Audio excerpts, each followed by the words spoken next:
My name is Oluwatoyin Adejonwo. I'm one of the co-chairs of CMARN, and together with my other co-chair, Dr. Thabo Ndulovu, it's my pleasure to welcome you all to this special webinar series titled Decolonising the Climate Mobility Discourse towards a Global South School of Thought on Forced Displacement. Thank you so much for being here. So today we gather to engage with a critical and timely conversation, decolonizing the climate mobility discourse.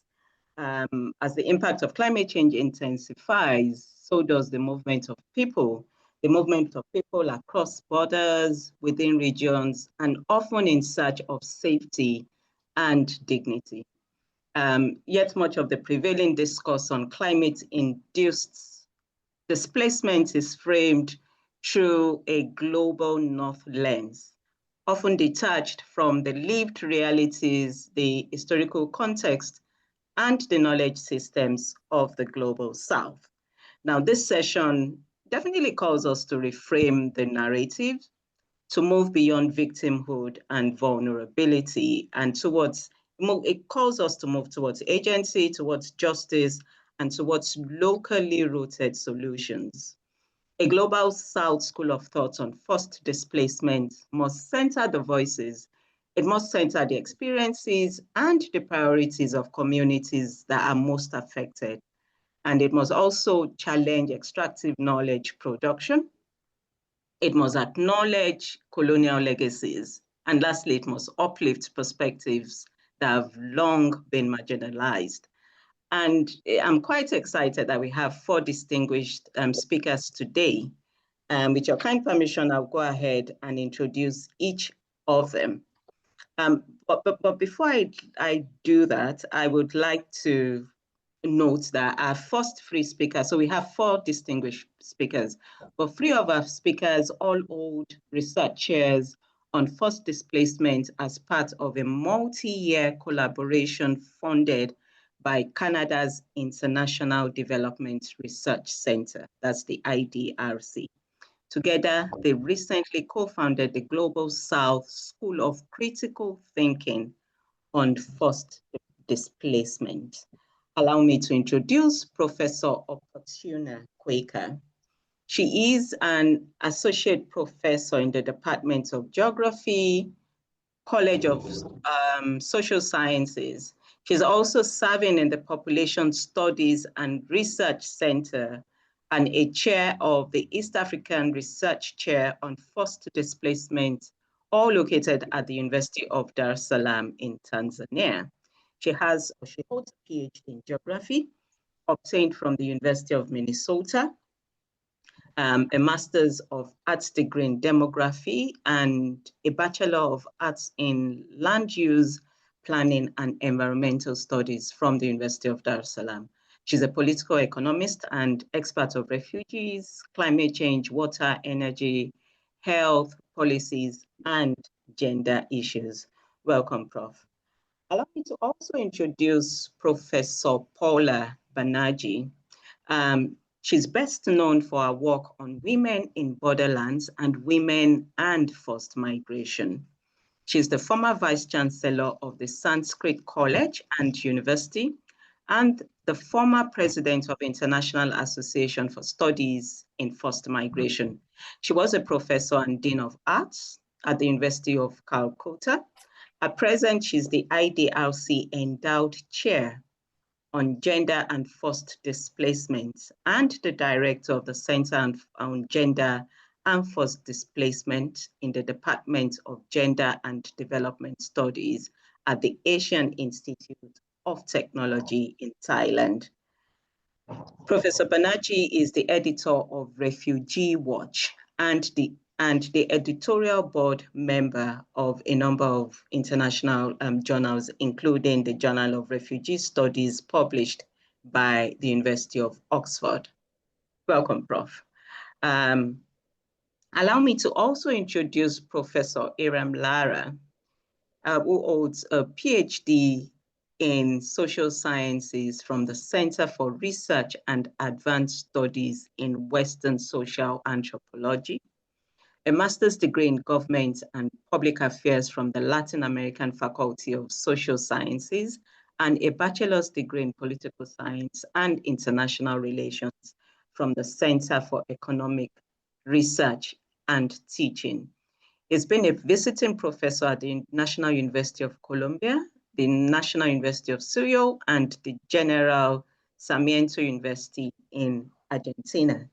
Since 2018, he's been a member of the National System of Researchers in Mexico, is director of the chair of First International Migration, Inclusion, and Human Rights at the University of Guadalajara and the International Development Research Center.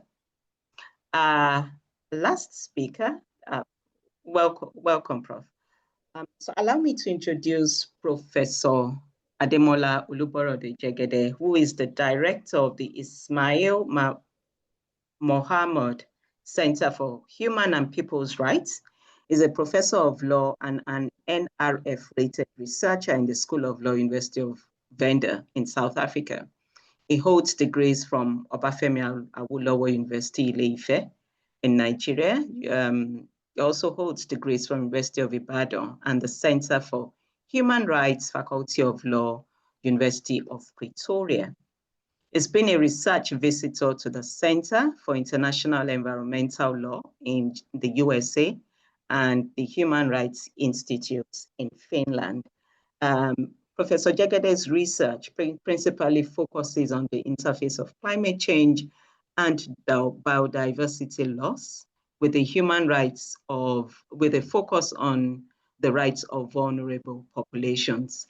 Professor Jegede is one of the founding steering group members for CMARN, and he also held the role of co-chair for the network.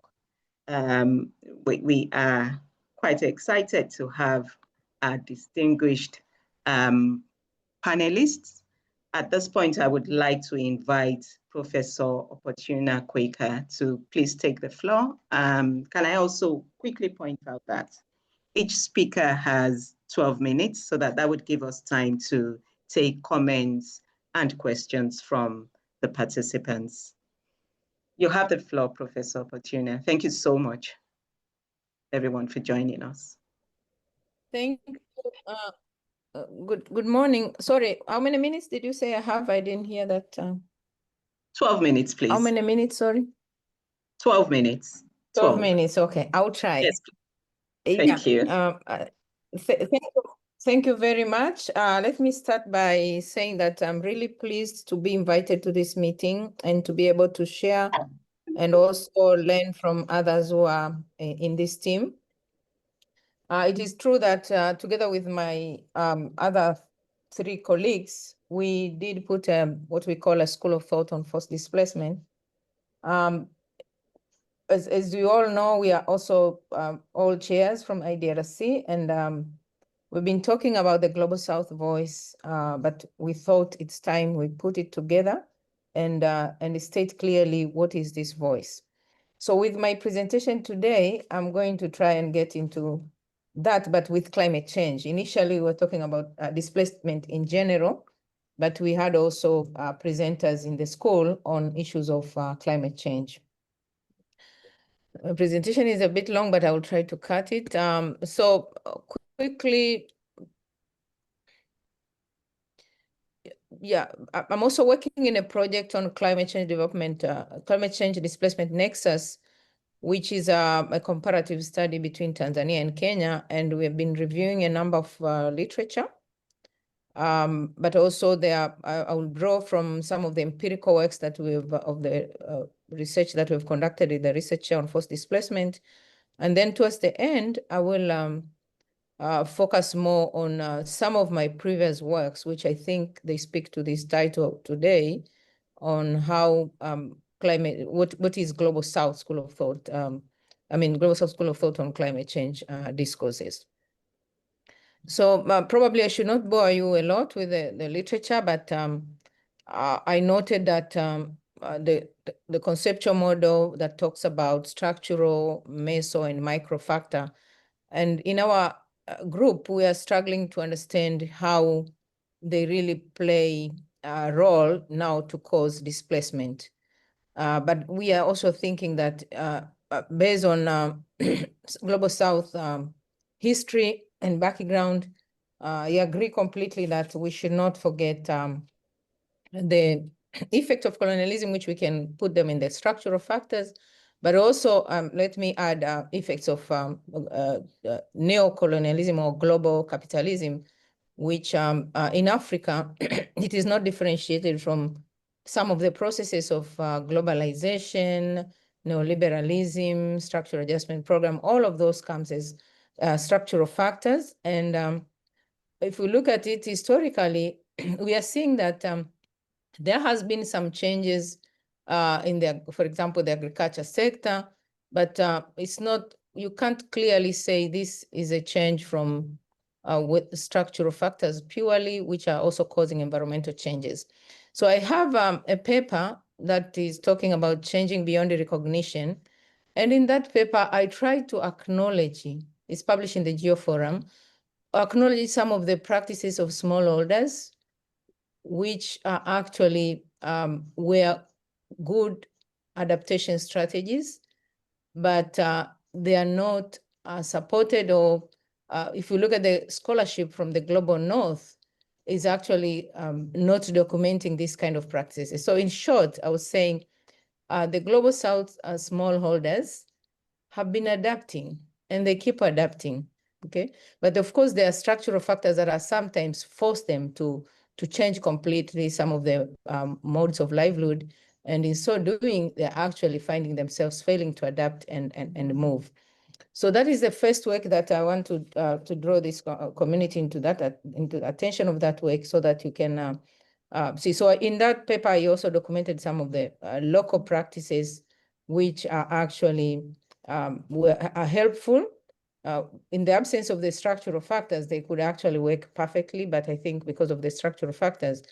And I wrote mostly for the farmers, but now our work has been concentrating mostly on the pastoral community in north of Tanzania.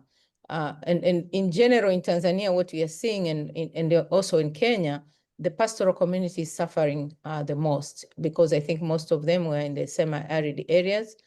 But it's also a form of livelihood that has been marginalized for quite some time, but also most of these are located in areas which formerly had conservation areas. And as we all know, how they were moved, for example, from Serengeti and then in Ngorongoro, and then now from Ngorongoro to other areas where they are completely changing their livelihood, or they don't have enough land for grazing, and they have to change their transhuman systems. The local systems that I again say that if you read now the Changing Beyond Recognition paper, they are the systems which were good for adaptation during climate change. But now, because of these structural forces, we are seeing that they are supposed to move.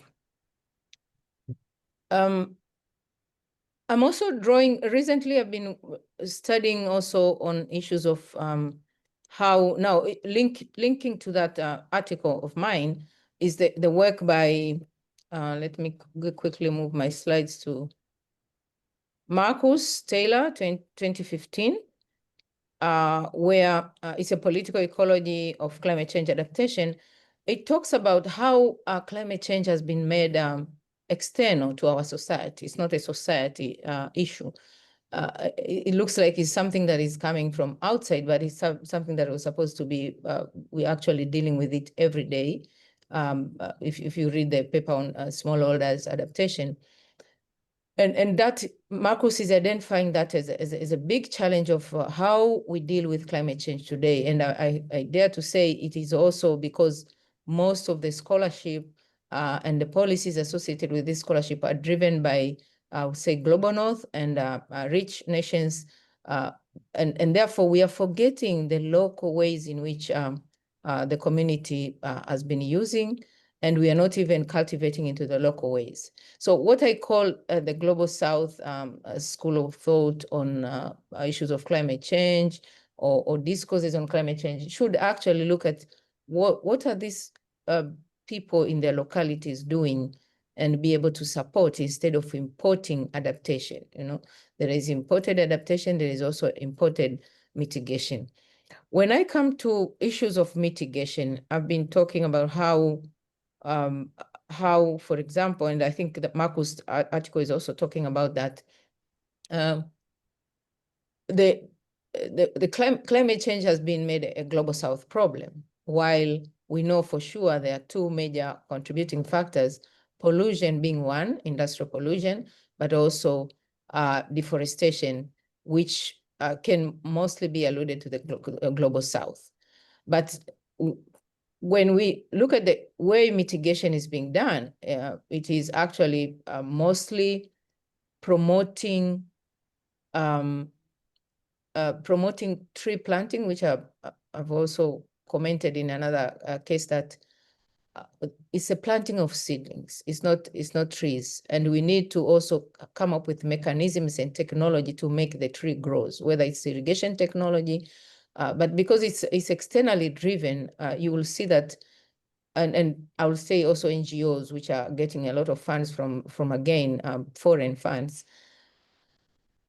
The tree planting is not done even systematically, and with, I would say, without thinking about sustainability. You know, that we have funds today with NGOs to plant trees. They plant seedlings. They don't even wait. The funds cannot even wait for 2 years to irrigate the seedlings to grow. And you see challenges like in one place I was reading a report of an NGO, I will not mention the name, documenting a challenge of mitigation challenge in an area where they were doing a rehabilitation of a former refugee camp, saying that there was no water. You know, the trees did not grow because there was no water. So you try to imagine how can one support or plant trees without knowing where they will get water, at least for 2 years, so that these trees can grow. So those, to me, I think also challenges of the Global South when projects are driven from outside, projects on climate change, and they're not thinking of the whole system of, for example, tree growing to irrigation to really making sure that it's the science of tree to grow grows, you know. So again, it's a structural factor on the way in which the funds are coming from outside. I believe if we were thinking and bringing money from our own revenue, probably we would have thought about watering to the point that we have trees. So externally driven, but then the thing is as if it's brought to us while actually we are facing the problem, and then we are not addressing the problem using our ways or in realistic manner, because again, there is fund, and then we grab the fund, we do the tree planting, but we don't know even where to get the money for irrigation or technology for irrigation. So to me, those are Global South issues, but there are also challenges that are coming with the structural challenges of adaptation and mitigation to climate change.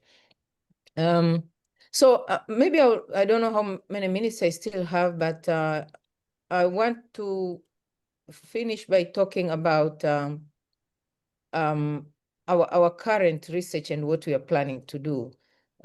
We're actually trying to go and see how we can sort of responding to what Marcus has brought up on how now we can socialize climate change. By socializing, we're also talking of the culture, we're also talking of the locality, we're also talking of context in which climate change is affecting the communities in these areas, the Global South, and differentiate that context from the context of the Global North, but also not to think in terms of only funding, but different ways and alternative ways of thinking about how the South can be compensated can be compensated in terms of like loss and damage kind of compensation. I am following up, for example, most nations are supposed to do to come up with what we call the national determined contribution, like their contribution of carbon dioxide in the atmosphere. But these very countries from global south are also facing displacement, and those calculations of the loss and damage of the people who are displaced are getting are not deducted, are not deducted as contribution, because if your life is actually losing, if you're not getting food, if you're dying, that is a loss in these countries. And can it be counted at the global level now as something that will offset our contribution to carbon dioxide? Because I don't think people can go without food or without firewood. And as we all know, we don't have the technology. And we have, of course, very much the structural factors which are affecting our lives. I will also give an example of two areas where we have worked with the Maasai pastoralists who are moved from Ngorongoro, and another area where there is flood in urban area. Our states have not done anything until when we had funds to support them. So there is the political economy of displacement or relocation or resettlement due to climate change, that nothing is done until when there is a benefit. And that is a capitalist way of thinking about your people, And I won't blame our states. I will again blame our colonialism, and as we know, the nation states and the way they have been installed. Somehow we are thinking this is a continuation of sort of the colonial practices. What the Maasai people have faced during the colonial rule and what they are facing now is not very, very different. And of course, the clinging on to modernization, which as the only form of development, as opposed to indigeneity or traditional ways of living or other cultural ways of living, which were very friendly to the very environment that we are trying to solve. So to me, I would say those are the issues that we need to consider when we think of the Global South School of Thought discourses on climate change and displacement, on the ways in which these local communities have been struggling really very hard and use some of the local traditional means. But the forces that are coming from outside, whether it's money or practices, adaptation practices that are not indigenous to the community or are not really conforming, or they're not even addressing the problems, but because of the money and other factors, then they're accepted and put in our policies. And when you look at all like policymakers, the thinking of modernization is a way to go. Even now, when we are facing climate change, is a challenge, So in that paper, the very first paper that I drew, I was actually trying to talk about smallholder as a way to deal with climate and climate displacement, because some of these communities were able to take care of the environment until when big structural factors are coming, displacing them, and therefore they are not able to continue with their traditional mode of livelihood. How many minutes do I have? Sorry. I think you've about used up all your minutes, but you can hold your thoughts, and I'm sure that then you can. I'm sure you'll get questions and comments, and that will allow you to. Yeah. So maybe I'll just finish by how, for example, pollution has been transferred to afforestation. This is exactly the demonstration of the workings of global capitalism in the global south, or you will say in the periphery, and how we have shifted from, I think the other time there was a discussion on cars, and fuel, and to actually pastoralism. That's what we are seeing in the locality, and the pastoralist is a form of livelihood that is the most attacked one, but they used to have their own traditional systems that are not respected. I'll stop here and see if there are more questions. Thank you. Thank you so much. Thank you, Prof. Kweka. And before I call on our next distinguished speaker, I'd just like to point out that you can please drop your comments or your questions in the chat box as the webinar progresses. It gives me great pleasure. Gives me great pleasure to invite Professor Paula Banerjee. You have the floor, Prof. Thank you. And then can I quickly say that if you need to share your slides, yes, you can share slides as well to aid your presentation.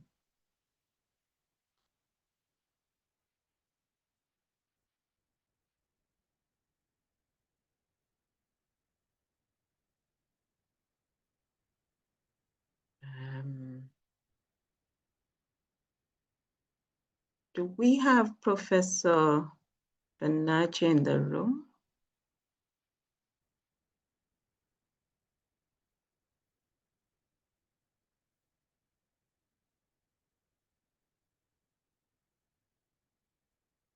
Okay. I'm not sure we have Professor Banerjee in the room. Okay, so while we wait for her, I would then like to invite Professor Lara to please take the floor. Thank you very much. Thank you, welcome. Thank you very much. And for me, it's an honor to be here. I am very glad for the invitation. For this presentation, as I was guided by the questions we received and the answer, and I try to answer them in the presentation. Therefore, I won't go into specific cases related to climate change. I will simply mention that. Particularly, I just mentioned 3 cases, but I will not too deep in this case. May I share? Yes, my presentation. Yes. No. Yeah. Yes, please. Yes, you Okay. can. Let me. Okay. Well, I told you that I try to answer the different different questions that you sent us. You can see my presentation, really? Yes, we okay, can. Perfect. Okay, perfect. Give me 1 minute more. Okay. Let me, sorry, here. Okay, perfect. Well, my name is Hiram Ángel. I'm coming from the Universidad de Guadalajara University in western Mexico. And we received 4 questions. One of them is, how can we foster a pluralistic, inclusive approach to forced displacement, knowledge, and solutions? Well, for the School of Thought, it's very important studying the case on the effects of climate change in countries in the southern hemisphere. And particularly, the most important in this case is disseminate the information, disseminate the results of the research in regional and global forums, because we observed that a lot of cases in the international forums, in the case of the global south, is this not our knowledge for other regions. So this is very important for the School of Thought thing in this case. For example, we have some case in Latin America, like the Hurricane Otis in Acapulco in the 2024, in October 2024, with the disaster it was very huge. It was huge, sorry. And for example, other cases in the energy transition, particularly in lithium extraction in the communities in Chile or Argentina in the South America. Other strategy or other inclusive approach that we are thinking about the School of Thought is considering the opinion of communities affected by the large investment and mega projects, not just thinking in the contributions or the opinion of the specialists.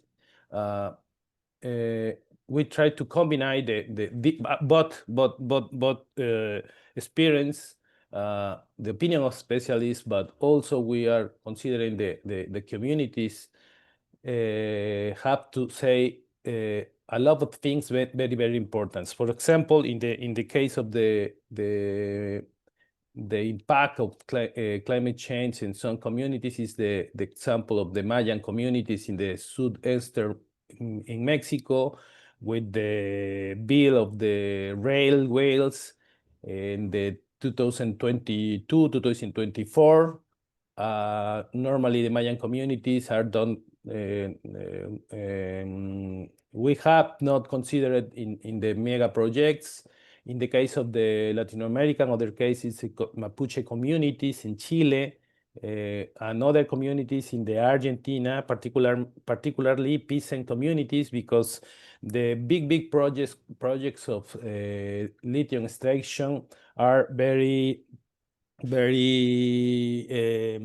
contaminated for these communities and very complicated for the life of the communities, because this kind of mega projects change the logic of life in these communities, and normally try to the communities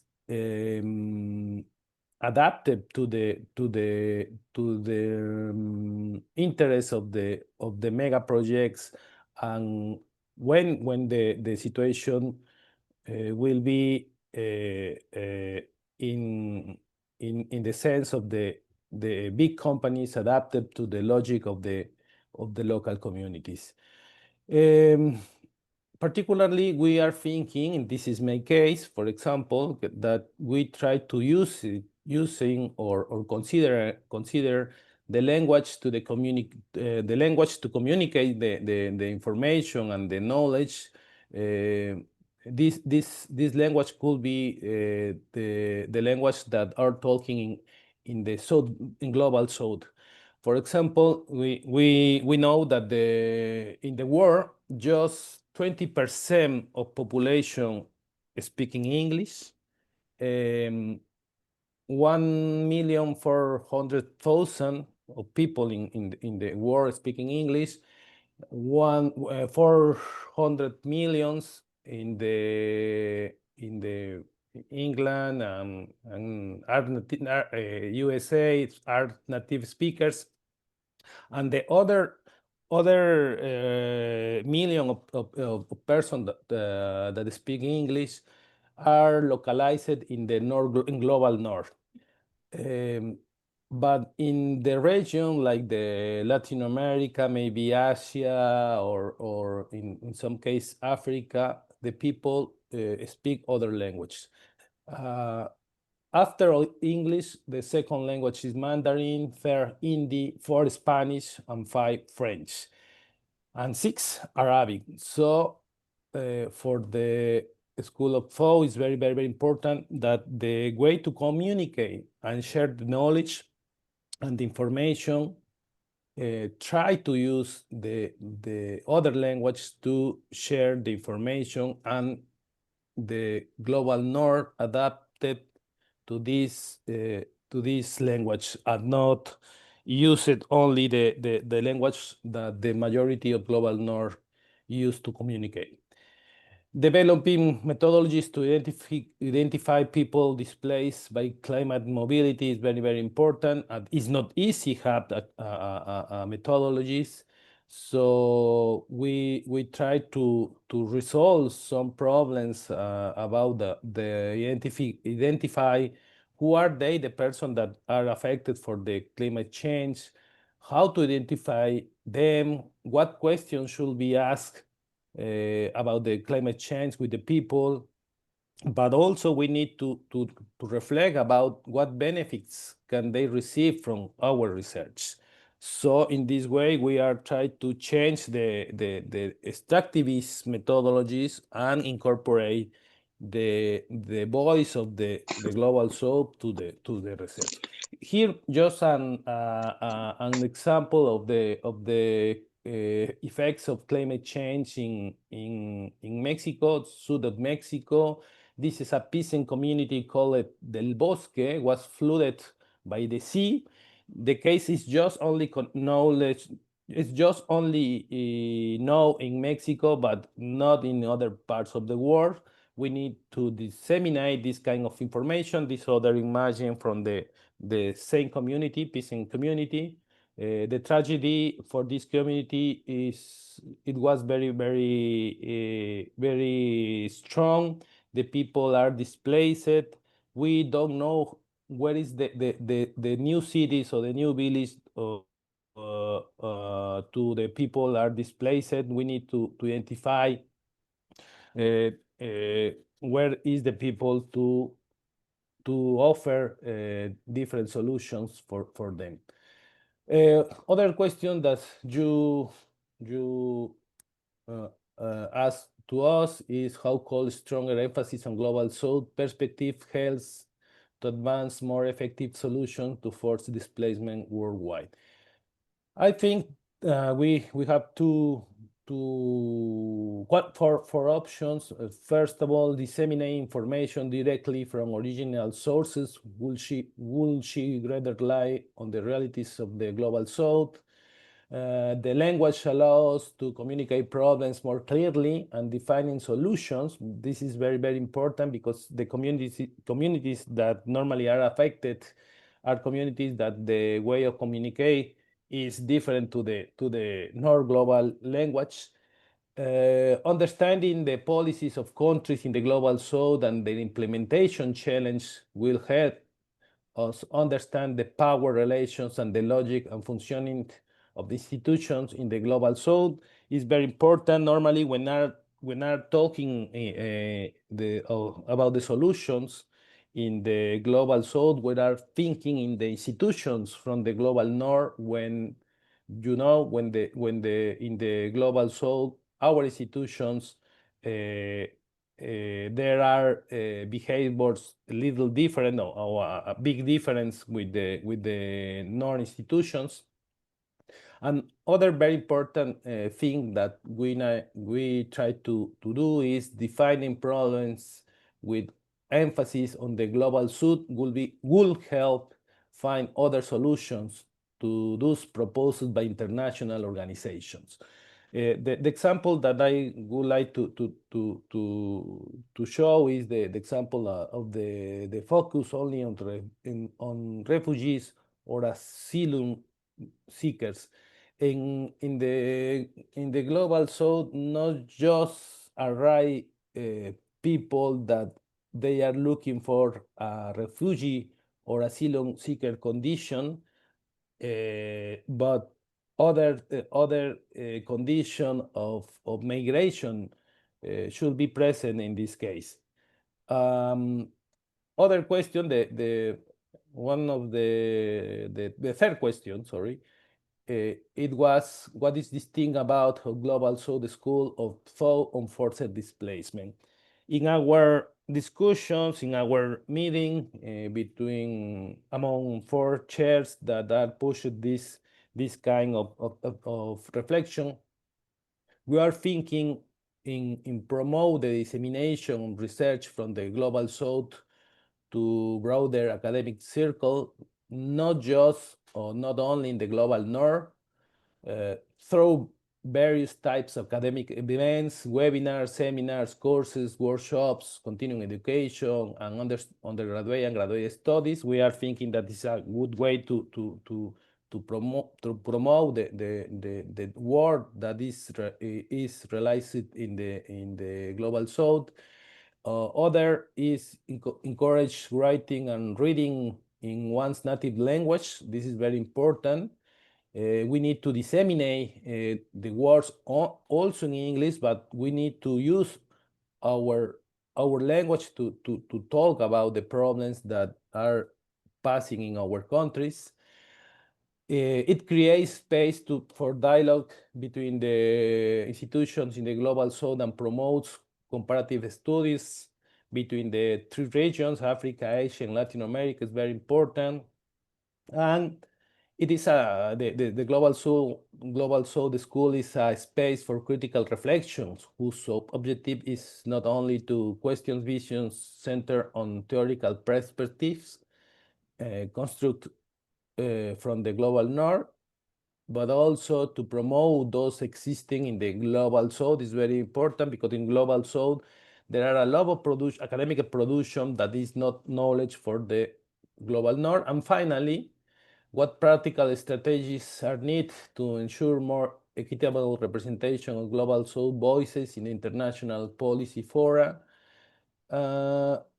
Some strategies are there. Promote frequent forums, disseminate and promote publications, promote publication that exclusively feature authors from the Global South or with analytical perspectives focused on those regions. Call on international organizations and governments who emphasizes on studies in the regions of the Global South. And finally, participating universities, governments, and organizations should disseminate the knowledge of academic institutions on a single platform or promote it on an ongoing basis. For me, it's all. Thank you very much for your attention, and this is my email. Thank you so much, Prof. Thank you. I'd like to remind you again, participants, that you have the opportunity to drop your comments and your questions in the chat box. If time permits us, we would definitely call you to ask the questions directly to speakers. Allow me to call Professor Ademola Jegede. Prof, you have the floor. You have 12 minutes. Thank you.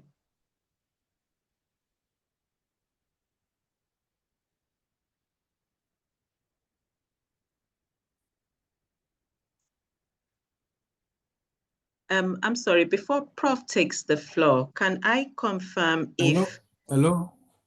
Yes. Hello, Prof. Hello, how are you? Can you hear me? Yes, we can hear you, but can you just give me 2 seconds? Can I confirm if we have Professor Banerjee in midst now? Yes, I'm here. I'm here. Oh, lovely. Lovely. I'm going to speak from an airport, so probably it's a good thing that you only allow me to speak when I'm supposed to. Okay, so you have the floor, Professor Banerjee.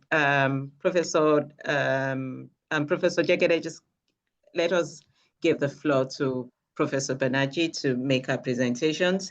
If you'd like to share your slide. No, I can wait. Let the professor that you invited speak. I will speak after that. It is only decent that I wait. I will wait. Well, I think for the structure of the presentation and the thought as well, it would be better for you to please take the floor if you are ready to do that. I'm and then actually not. I need another Oh, 5 no, minutes that's to, fine. yeah. That's So fine. I will like to speak after the professor does. Okay, that's fine. Thank you so much. So Professor Jegede, you have the floor, please. Yeah, thank you. Thank you, colleagues, for the opportunity you have given to me to be part of this discussion, and of course, to also listen to other interesting comments which have been made by the previous presenters. I think my own presentation is just going to center on, certain issues which have been agitating my mind, particularly the more I research and the more I reflect on what is happening in the climate mobility and forced, displacement debate. And so if I have the time, is what I'm going to be talking about, and which is why I feel so excited, or shall I say I felt so excited when I saw the theme of this webinar, which I think, because I think it couldn't have come at a more auspicious, time about decolonizing, the climate mobility and forced, discourse, forced displacement discourse. And I believe it is necessary. It's necessary to engage in a debate of this nature in the particular context of Africa. It is very necessary because my research over the years, and I'm talking about close to like 15 years research in this business since I did my PhD on the issue. I think the debate, if I say epistemologically and consequentially, the concept of climate mobility and forced displacement, they are entangled in coloniality. That's my first observation. I want to talk about coloniality. People have discussed about coloniality, different aspects of it, but I just want to zero in on three coloniality, which is the coloniality of being, coloniality of power, and coloniality of law. When I talk about the coloniality of being, for instance, that is the being, the human nature itself, and particularly in the context of Africa, I look at how the debate has been shaped, and I'm asking, is the debate around the concept of climate change, its nexus with forced displacement, is the debate focusing on is it focused or is it focusing on the dignity and integrity of those who are forcefully or forcefully displaced due to this nexus? Or is about, terminologies that are increasingly, becoming political and subject to, even incessant, deniers in certain spaces. Debate around climate change, the discussion about how we construe mobility itself, how we construct, the concept of forced displacement itself.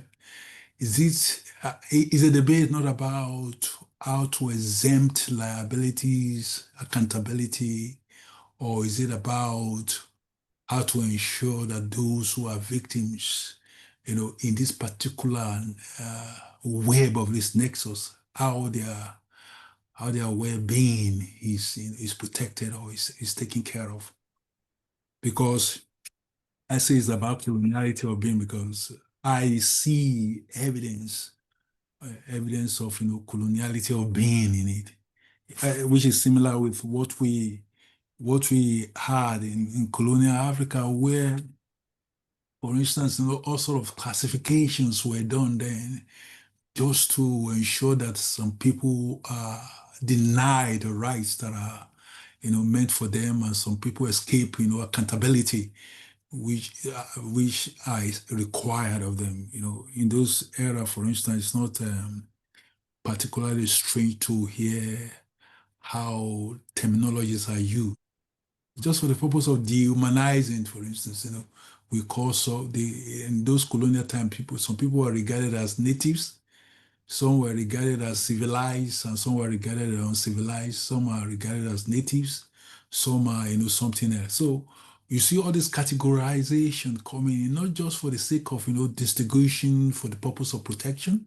It's actually for the purpose of distinguishing to escape accountability and to delimit the rights that victims of oppression or victims of tyranny were expected to enjoy. And I see that also reflecting even in our structure in a subtle way.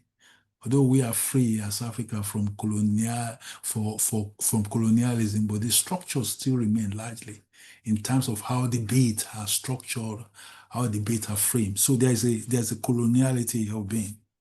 Now the second is I also sense coloniality of power.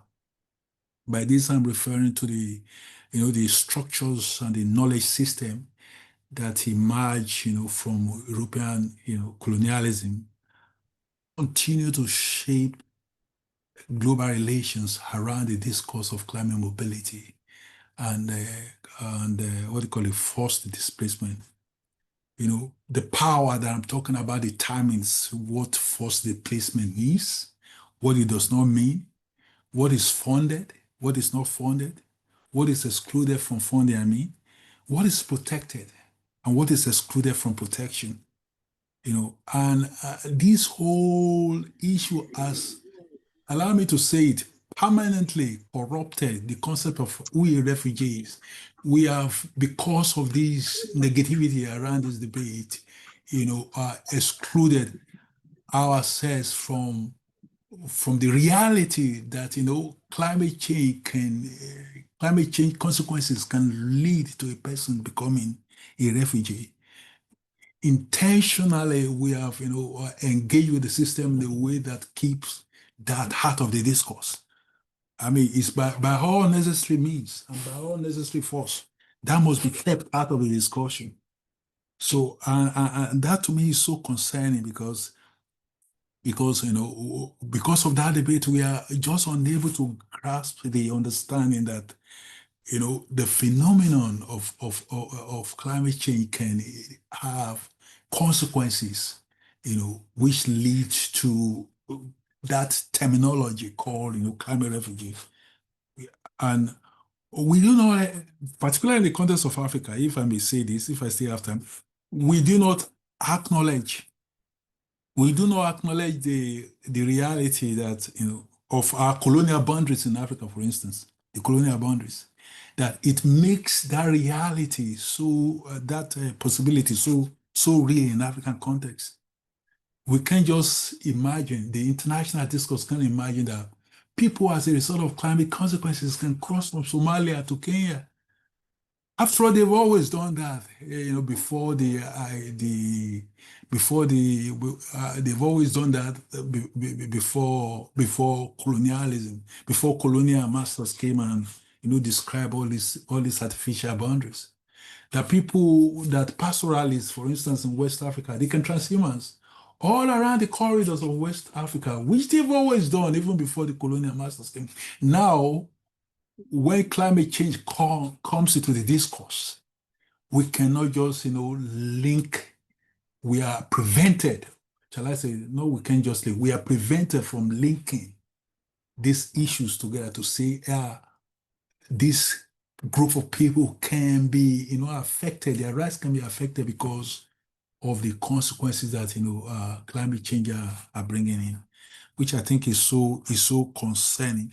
So for me, I think in terms of the coloniality, or because of the influence of the coloniality of power on these terminologies, the debate is corrupted itself. The debate is not, permit me to say this, the debate is not sincere. It's not a sincere debate. We discuss all these things, but we are not sincere with the reality.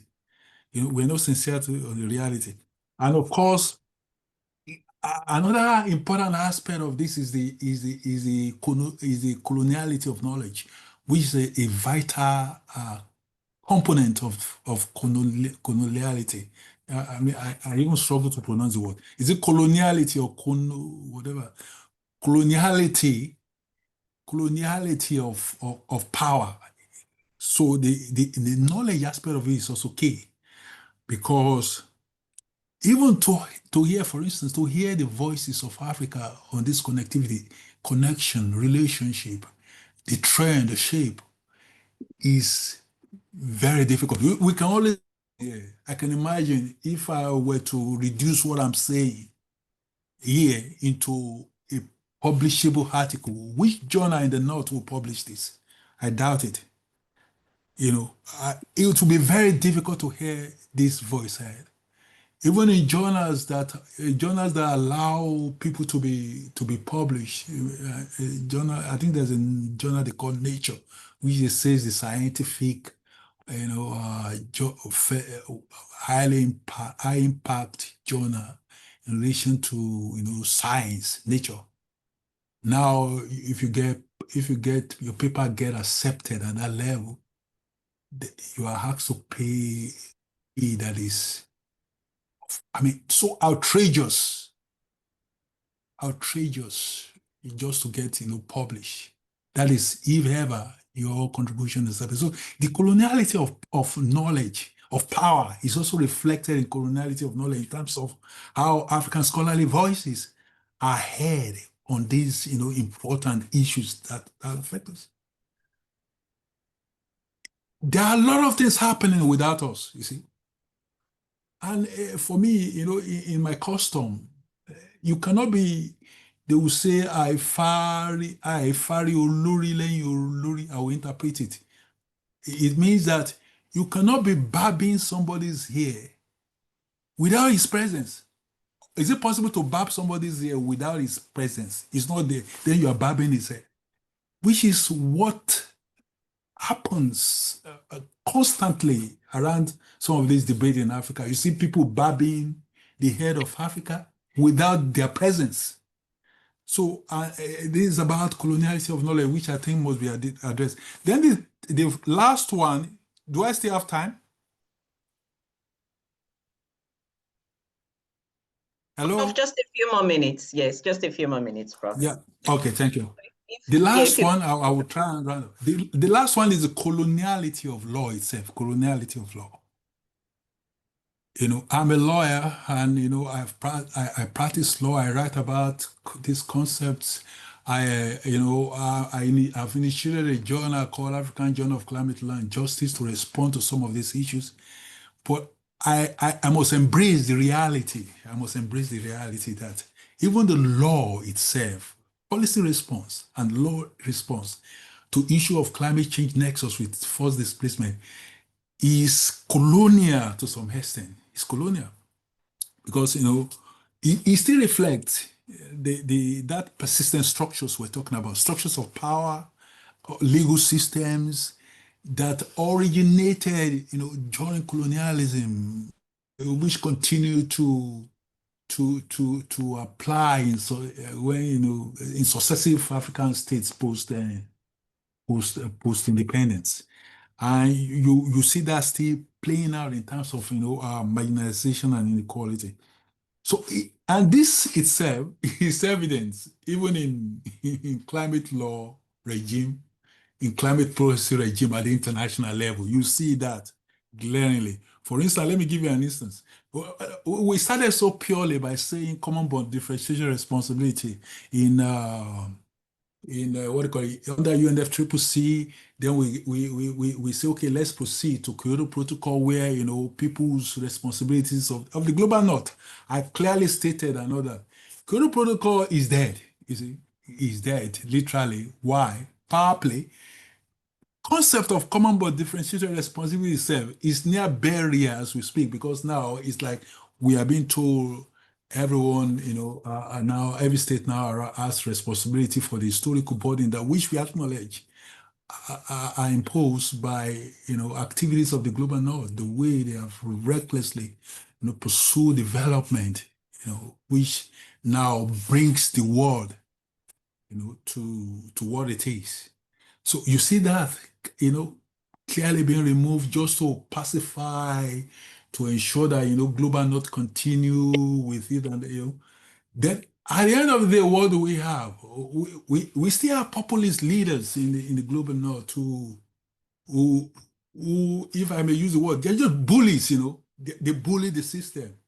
They withdraw from the legal regime when they feel as they do fit. They return when they do fit. They go back. A typical example is the United States, for instance. I don't know how many times they have withdrawn and come back to the Paris Agreement. They just do it that way, which African states are not allowed to do that way, just because of responsibilities involved. So and this itself is also the way, the bully order that we had during colonialism. That's just the reality, where powerful states just do as they will, as they wish.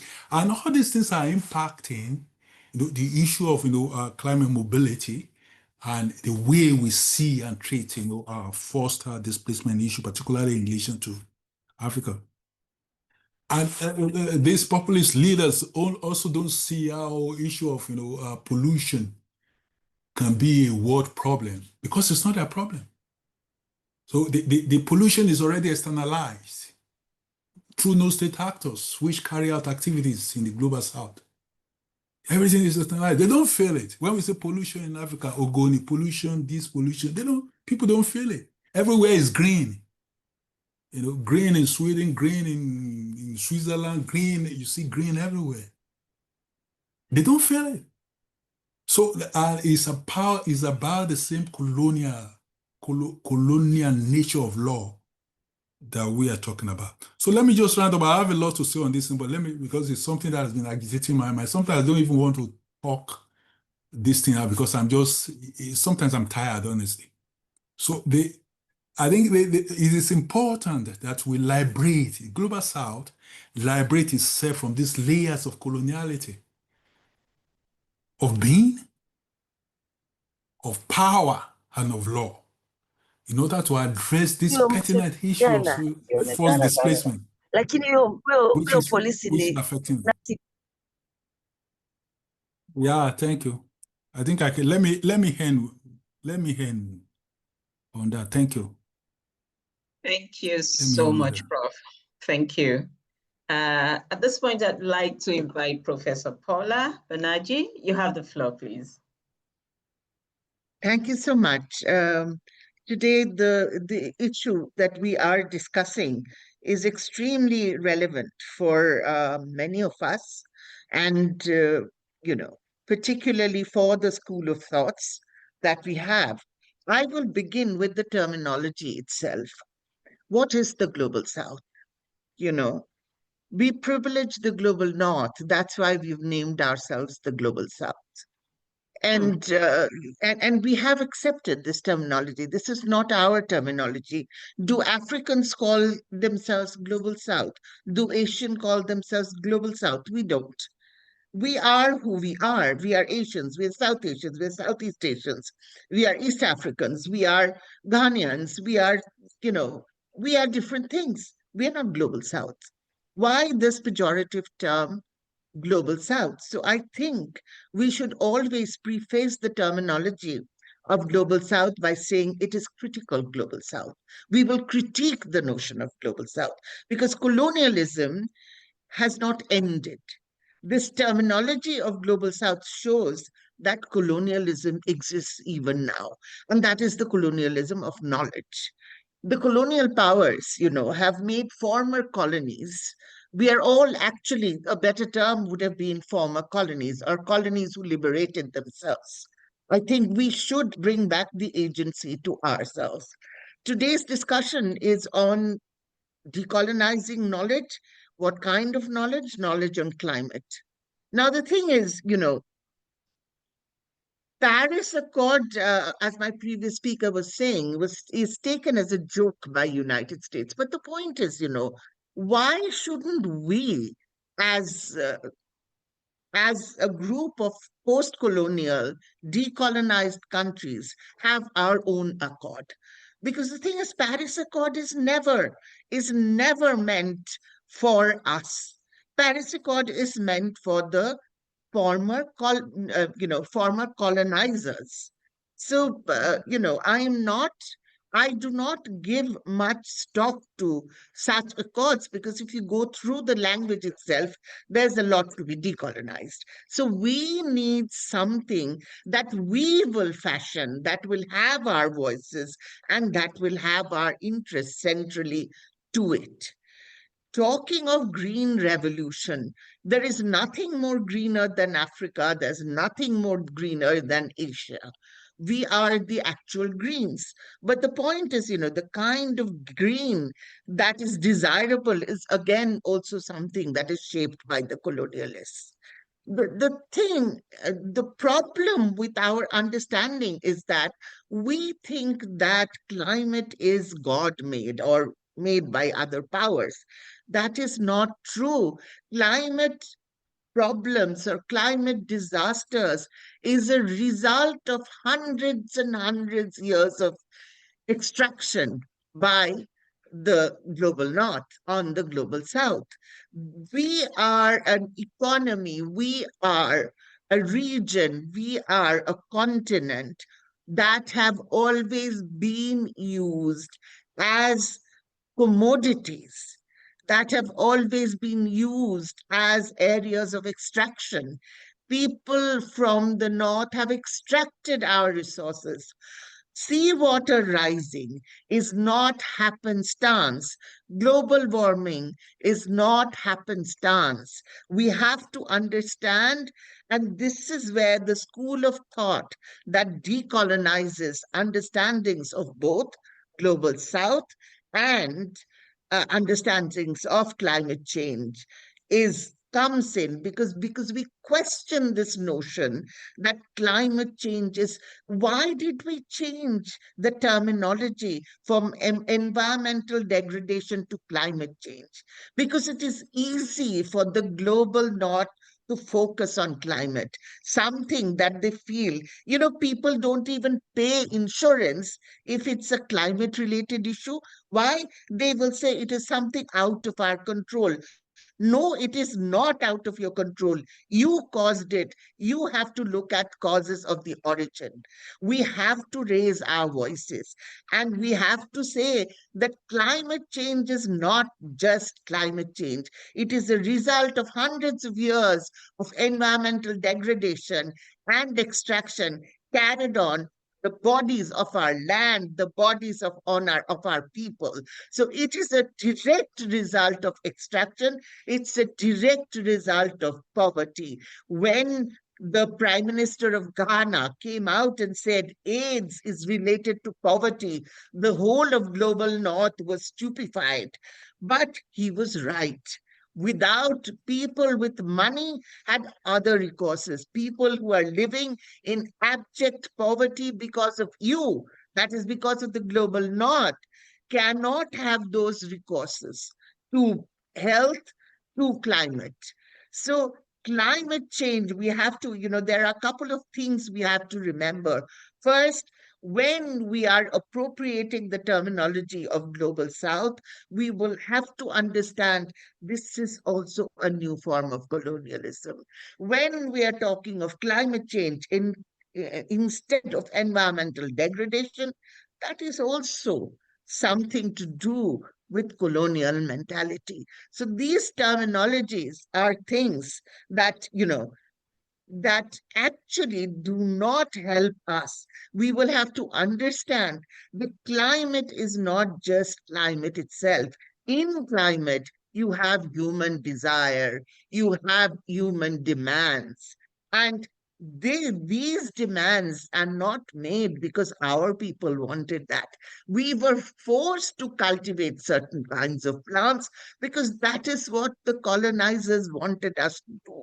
We were forced to change the terminology of environment into that of climate because that is where the colonizers wanted us to focus, because environment will bring in this question of ecosystems, and this ecosystem will bring in the notions of human ability to influence environment. So that is why, you sort of sanitize it from the human element and just talk about climate change.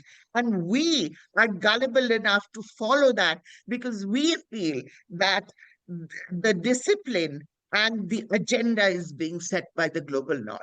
So I would say first, to decolonize ourselves, we have to take, appropriate the agenda for ourselves. We have to say what is important for us in this. And then we have to challenge the knowledge bases, because knowledge bases is also not without politics. Knowledge base is also a product of politics. We have written thousands of books on displacement. Why is that not read? Why is always we ourselves, our PhDs, use books written by somebody in Oxford, somebody in New York, somebody somewhere else when they're talking about, let's say, Nakivale refugee? But it is our knowledge, it is our ingenuity. Why are not we using our knowledge bases, our knowledge literature, our knowledge deductions, our knowledge arguments? So I would say colonialism is very much embedded in our life. If we think that we have come to a state of post-colonialism, then we are wrong. It is true that the colonizers have not entered our country any longer and sitting there, but their power over us have not ended. Unless we decolonize ourselves, we decolonize our discourses, we decolonize our politics, we will never be able to decolonize ourselves from the bondage of the global north. And the other thing that I want to conclude by saying is that this will not be, master's house cannot be broken by the master's tools. So we have to create our own genealogy of pedagogy, our own knowledge bases on climate change.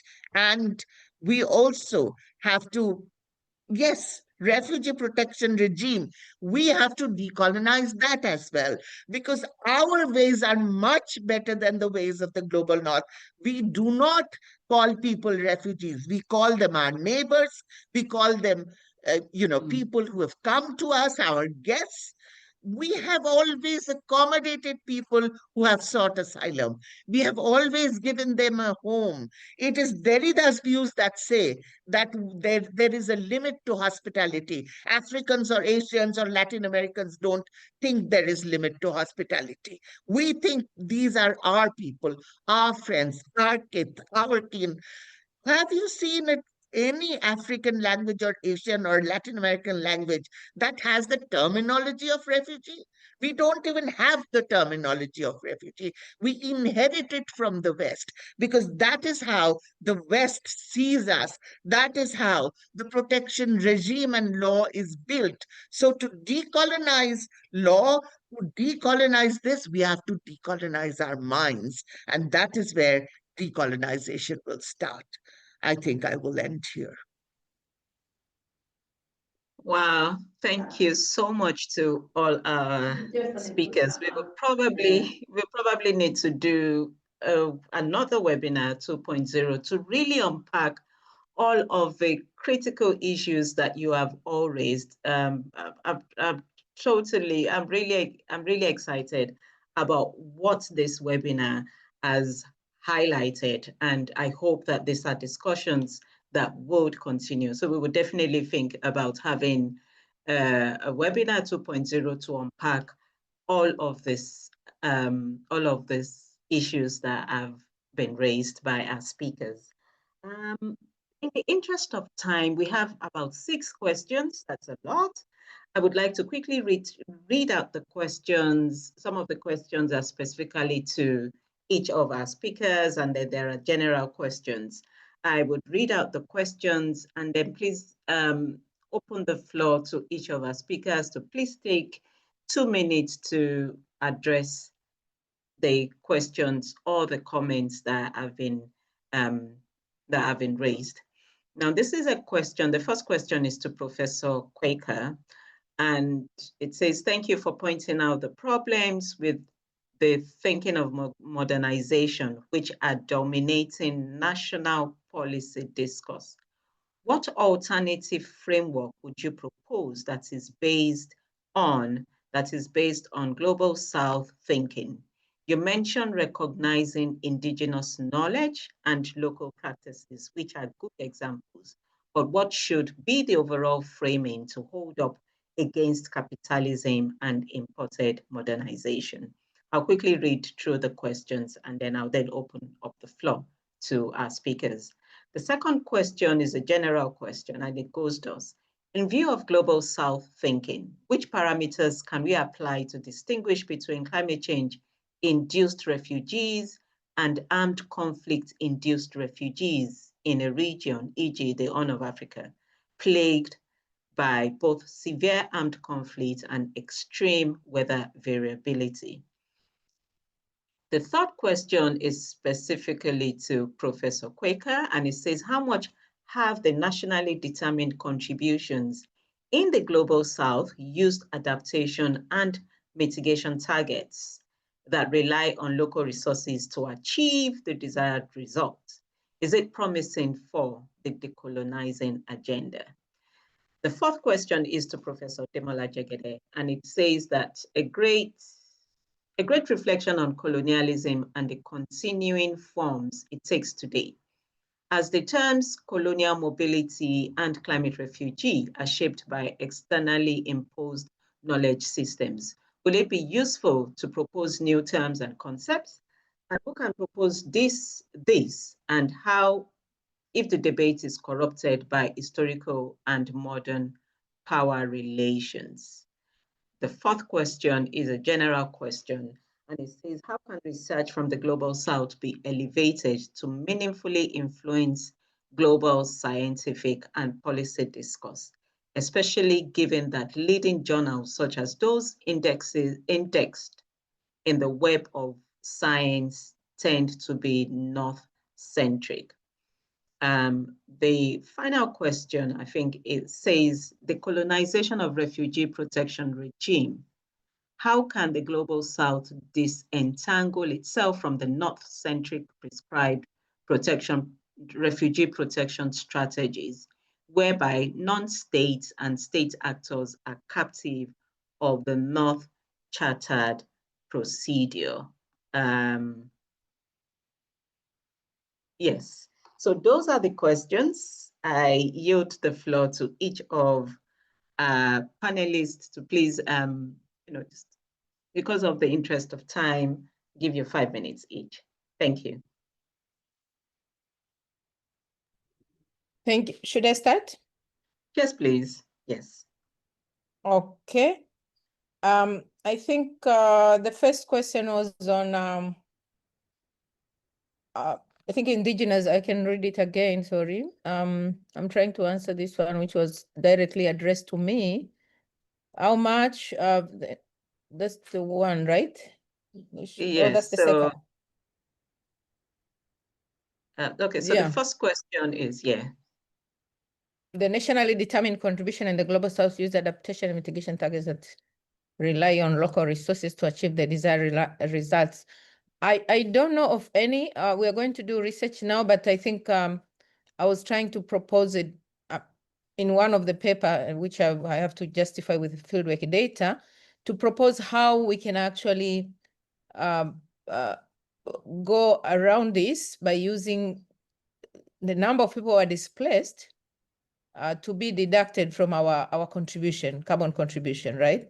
Because we are losing. So linking loss and damage and the nationally determined contribution. So I was proposing as a different way of calculating cost, loss, and damage, because I think there is a challenge there. We have people who are displaced, but we still document our contribution to CO2 without taking care of these people who are displaced. So the number of displaced people can actually be used indirectly to have us gain more points in terms of whether it's fund that is supposed to come this way, okay? So local resources, so yeah, but I don't know of any local resources, but I know there are local practices that I'm yet to study them, and I will be able to answer in the future as I notice this webinar will probably be continuing. So with a lot of fieldwork that I'm planning to do, I should be able to get answer to this one. Thank you for the good question. And I think the other one was on I think I also, local ways. There are local ways. There was a question on indigenous. Yes. Yes, how can Global South disentangle from the North? Was that the one? But let me say this. When you look at the World Bank, the so-called World Bank Smart Agriculture, they were, at one point, they were local ways. So what I will say, these practices have been captured or they've been commodified, and they come to us as something new and something from top and from the North. But they used to be practiced by our very people, and but they were not supported. So it's a matter of our people in the planning to understand this kind of sort of our concern on what is the Global South, what is the Global North, and the relations between these two imagined places. In their practices, they should be able to decolonize. I think Paula said that very well. Okay. is promising, and I think how can we disentangle from the refugee protected regime? I would like to answer that too, because in some of our papers we've also documented how, and Paula has mentioned it really very well, that we didn't even have a concept of refugee. So that is one way of disentangle. Use our local concept that we used to use and view these people differently. But there are so many local practices, and I will just mention one which is very well pronounced from Tanzania. The way we did not call refugees in the beginning, they were called resident guests. And the treatment of those people were called resident guests, even though they moved after. There was those who moved during liberation wars, but there are those who moved after liberation. They were all treated as resident guests, and they were getting land. They were drawing from the local communities. But also, we should also know that a lot of these refugees, and even especially now when there are cuts in funding, they're drawing from the local communities. So our relation with them is not actually the relation that we see in most of the literature on that they are in the camp, they are supported by humanitarian assistance, but most of them, when we talk to them, we haven't established the percentages, but when there are food ration cuts, and especially now, they are drawing from the community, but that is not counted, you know? So there are local ways already, only that they are not ready. There's a lot of literature that talks about alternative durable solutions, beyond durable solutions. There's so many concepts that have been used, but used in different language. But no one is reading, no one is listening, and we do not cite ourselves. I think those are the issues that we should read ourselves, and we should cite ourselves to understand ourselves. Thank you. Thank you. Thank you so much. I'll yield the floor to Professor Hiram. Lara, so just give us your closing thoughts. Thank you. Yes, I was thinking in the questions about the question about how can research from the global south be promoted so that it significantly influence global scientists and political discourse, especially given the leading journals. Perhaps we should more vigorously push for analytical and rigorous standards that consider the conditions of the research. The research from the global south need to think beyond the web of science and think in the publication in our regions, not only in the regions that the North global, because when are thinking only in the publications on the parameters, on the standards from the global north, we are colonizing or colonizing from this kind of the publication. We need to liberate this church and thinking in other ways, other things to disseminate our knowledge. Thinking in the global south, we need to build other options, and this building is not easy because the colonization from the global north in the terms of the publications, books, reviews, etc., is very, very strong. But if the global south just thinking in this case of publication, in this thing of the opportunities for us, maybe we are colonizing for this kind of logic of academic logic from the global north. So my reflection is, why not thinking about that in the global south build other options, and why not in the global south read between us and build other options like reviews, books, comparative exercises, etc., that could potential our knowledge in the global discourse. That's all. Thank you very much. Thank you so much, Professor Hiram. Thank you. Thank you for those final thoughts. Professor Jegede? Yeah, thank you so much. I think, yeah, for me, I just think, I think the question is about whether it will be useful to propose new terms and concepts. Who can propose it and I think those are the concepts, those are the issues. Now, you know, climate change is a global phenomenon. It's a global phenomenon in the sense that there's only one climate. Issues of environmental degradation can happen in different spaces here and there, so which make climate system quite very unique. And if it's global and universal, it means universal ideas are necessary to be pulled together to ensure that this the problem is solved. But what we are seeing presently, as I say, is that in relation to terminologies that affect, you know, Africa the most, even like the previous speaker is saying, I don't even know what to call ourselves, because even the word Africa, we don't call ourselves Africa. It's externally imposed. So, but I don't want to go into that debate. We just need to solve the problem. So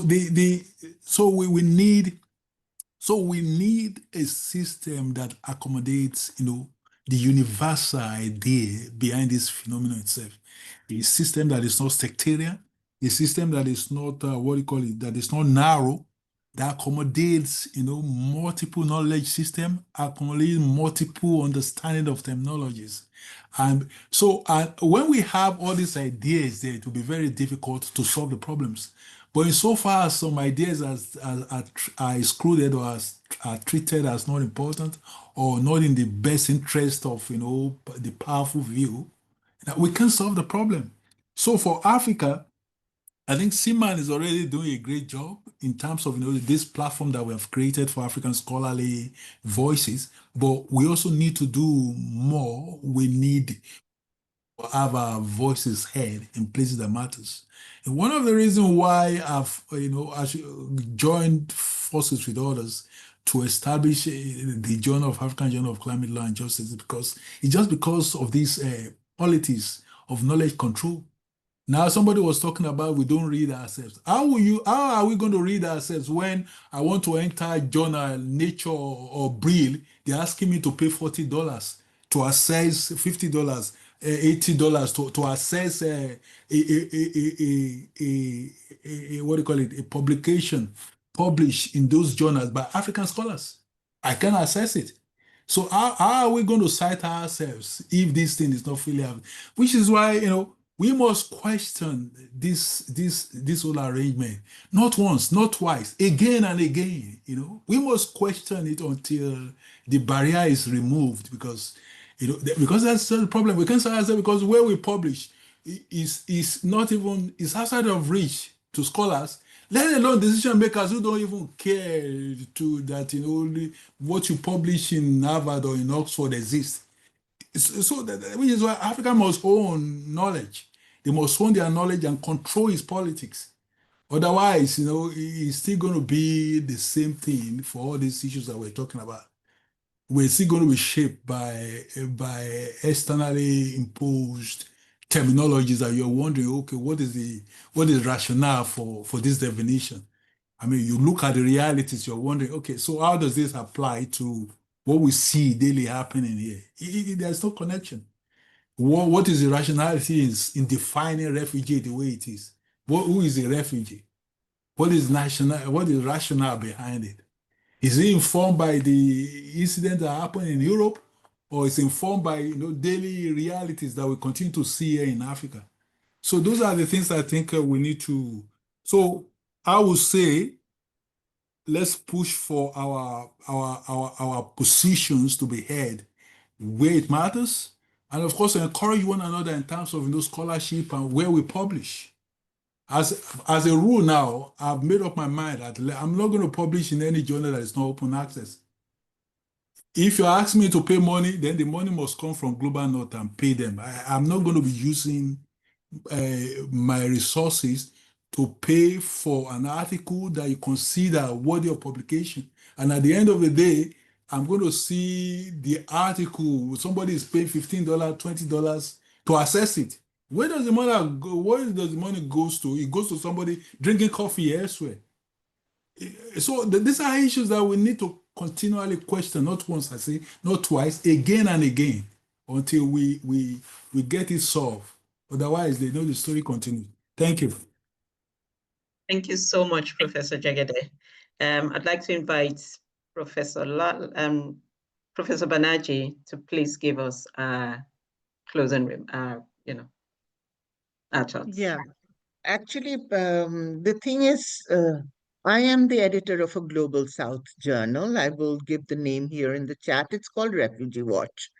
A journal is not a very difficult thing. Refugee Watch is referred to extensively, it is peer reviewed, everything. But you see, we have to be more proud of our own work. How many of us really quote our own colleagues within the region? We would rather quote a Don Chatty or an Alex Betts to get, recognition that we have read the literature. We are not bothered about the fact that there is enormous literature in our own languages. Every time I publish articles, I make sure I use indigenous sources. So the change has to come from me, from us. We have to make sure we respect our indigenous sources. We have to make sure that, what we produce is of impeccable standards. Because unless we make sure of that, nobody else will make sure of that. When our students do their thesis, we all have guided so many PhD theses. We have to make sure that if they're talking about Africa, Tanzania, Uganda, Nigeria, they refer to sources that are indigenous to those regions, because we know our region much better than anyone else. Of course, we will refer to international literature that is of very good quality, and I completely agree that that should be referred to, but that is not at the cost of our own literature. We should be proud to say, I published in Refugee Watch, or I published, Opportuna, Hiram, we have decided, and Professor Abibo, we have decided that when books with articles of us and our students will be coming out, it will be published from University of Dar es Salaam. We are not going to Springer. We are not going to, Francis and Lloyd. We all have articles from there. We all have articles from Oxford University Press. But our own book together on Critical Global South School of Thoughts, we will publish it from University of Dar es Salaam. Our pride has to come from ourselves and make sure we have the demographic advantage. We have younger students, we have enough students. We should inculcate them with the pride that we are liberated. We own our knowledge, and only then we can propose a critical knowledge of our regions, not Global South, but our regions. Thank you. Wow, thank you so much, everyone. Like I said, the conversation will definitely continue. We need to unpack this. At this point, I would like to invite my co-chair, Dr. Tabo, to please give us the closing remarks. Thank you very much to our distinguished panelists and the participants as well. Dr. Tabo, you have the floor. Thank you so much, Prof. Colleagues, my task is to say thank you so much to firstly the organizers of this webinar, and also thank you to our colleagues, the participants, and lastly, let me say thank you to our esteemed presenters. I would want to say to Prof. Kweka, thank you so much for the presentation, the insights on the voices of the Global South. That was very much insightful, and I trust this debate or this these arguments can be carried forward in order to enhance the voices and ensure that, we reflect on the need to, to socialize climate change within our own context. And I also want to say thank you to Prof. Lara. The key takeaway was on the need to consider disseminating, climate change and displacement knowledge, in the global South languages. That is very, very touching and very, very relevant. And also ensuring that, the opinions of the affected communities are also embraced. To Prof. Ademola, thank you so much for unpacking, coloniality. I never thought I was going to get, such a vision, but thank you so much for the for the clarity on the coloniality of being, power, and law, as well as, the significance of liberating, the global South from coloniality. And then to Prof. Paula, of interest about today's presentation is that, they all, there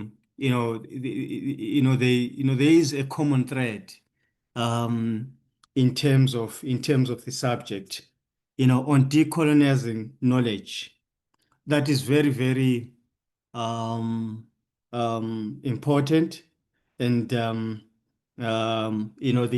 the highlight that, the belief that, climate-induced shocks, they are not God initiated, as well as that, colonialism is embedded, in our lives. Hence, we need to decolonize our minds. So thank you so much, our esteemed speakers, for the wonderful presentations. And I trust that, the organizers will revisit, some of the recommendations and, carry this discussion forward at some, in future, so that, we fully understand and possibly dwell on strategies that Africa needs to do in order to decolonize itself. With those words, I say thank you so much to my co-chair, Toyin, for steering the ship. I think with those words, I say thank you.